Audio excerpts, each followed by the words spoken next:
I've never been helped by a brand. Friends. Friends. Good. Yes. Okay. So friends. Yes. Not only friends. Your mom. Family. Right? Now, the point of this is, if you don't have friends or family, you need a service provider. Service provider are the friends you have when you have no friends. Service providers are the family you have when you have no family. So this becomes very interesting because suddenly you realise that all services are actually kinds of friendships. That at the very basis of all services is some kind of friending, somebody being your friend. Mostly, and this is the really weird thing, being paid to be your friend. So when you go into a clothes store and you're trying on a pair of jeans, you can go with a friend who says, no, your bum looks way too big in that. Right? But if you don't have a friend to go with, you are depending upon that retail person to be paid to pretend to be your friend and say, doesn't look so good. Maybe you should try, a looser fit.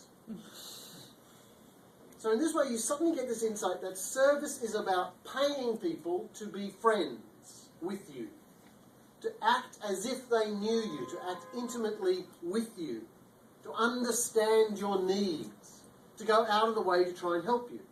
And the best service that you have, the best service experiences, I bet, are always ones in which you didn't expect some kind of friendliness to be happening, but you're getting friendliness. Not courtesy, not banter and entertainment, but actually the kind of going out of their way, breaking to some extent their role script in order to be a friend. That suddenly they're doing something that is over and above whatever role they're playing.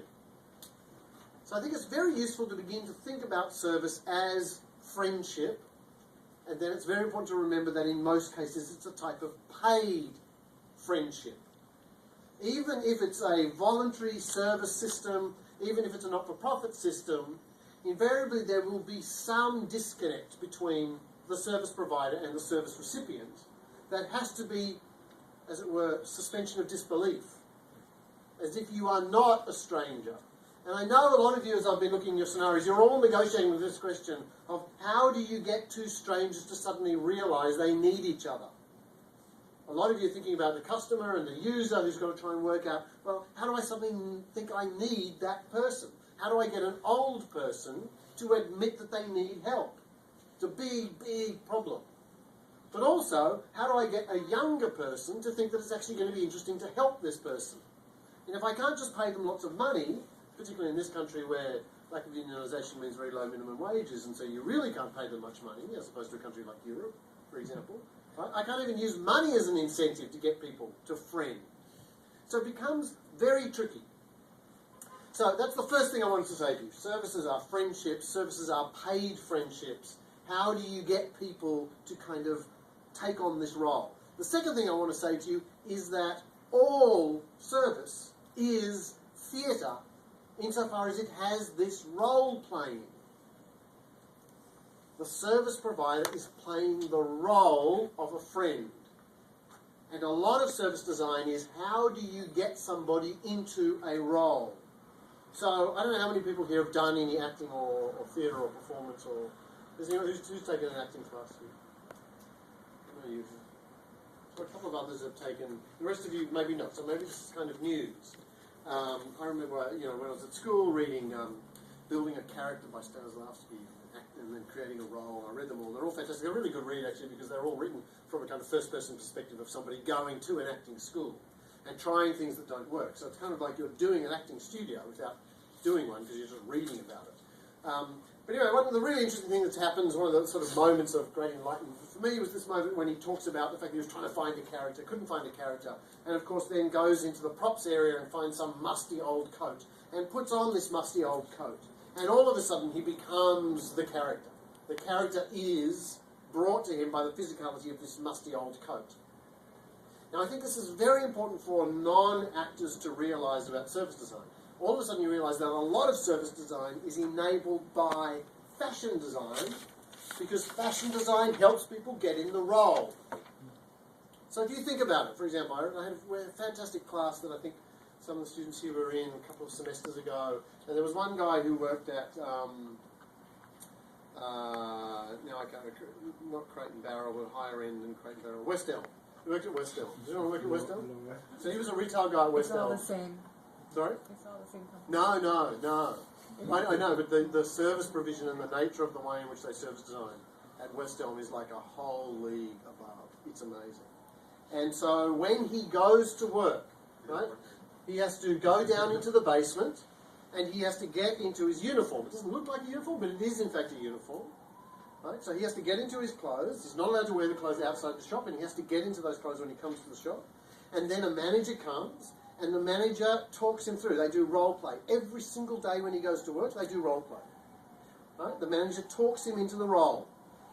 Right? And sits there and pretends to be a customer, and they go through the role, and then he's ready, and then he gets released on the floor. So he's now totally costumed up. So what's happened is he's done exactly what an actor does when they try to get on stage. He's been enrolled into this service provision. Now he can be a friend for whoever walks through West Elm. Even though he's not their friend, he's now in the mode of being their friend. So I think a lot of the things that you should be thinking about at this stage as you start to get to more nuances is how do you help people adopt this role? Now I think this is particularly useful given what we're talking about in terms of superheroes, because superheroes can only be superheroes when they have their costumes on. Right? They have to kind of get in their costumes, and their costumes give them superpowers. So I don't know how many, has anyone had this experience of kind of working in particular places and having to get into particular garb? Well, I think a lot about it in terms of athletes. Because athletes have to also get in. Yep. Like There's a whole... You become a different persona once. I mean, if you haven't done that, like. So does anyone bike in Lycra? Is anyone prepared to admit that they bike in Lycra? And so, you know, this is this kind of ritual. You know, I'm me, but I'm me as a biker now, and that's something different. I have gloves, bike gloves that I put on that make me feel like if there's like a transitional moment that happens. Absolutely, right. So now it's not only fashion, it's going to be the whole service-scape, something that Ellie might talk to you about later on. It's going to be all the cues. Just think about the way in which somebody's on a stage in a theatre, and all the props are constantly reinforcing. It's easy to stay in character if it's not just you driving and holding your character the whole time, but your clothes are making you in character, the props are making you in character, the other characters on the stage are helping you be in character, the script is helping you stay in character. All these different elements of the service are helping you be what you are not, which is a friend to these strangers. So in a way, that's all I wanted to say, and that's what I was going to lead up in the end to try and enact it. I think one of the crucial things, one of the big things that we push here is particularly the politics of service design. The politics of service design is getting somebody to be somebody else's friend. And service designers spend a lot of time thinking about the customers and the users, and they do not spend enough time thinking about the service provider. And just how awkward and embarrassing it is to make somebody be a service provider. And I think designers can spend a lot more time helping and motivating the service providers adopt that role. By giving them the tools, by giving them the reinforcing, by giving them the environment that helps them play that role, the role of being somebody's friend. So that's the quick intervention. Think about services as paid friends. Superhero paid friends with underpants on the outside of the costumes. Any questions? Hope it helps. Get up, I want to walk around.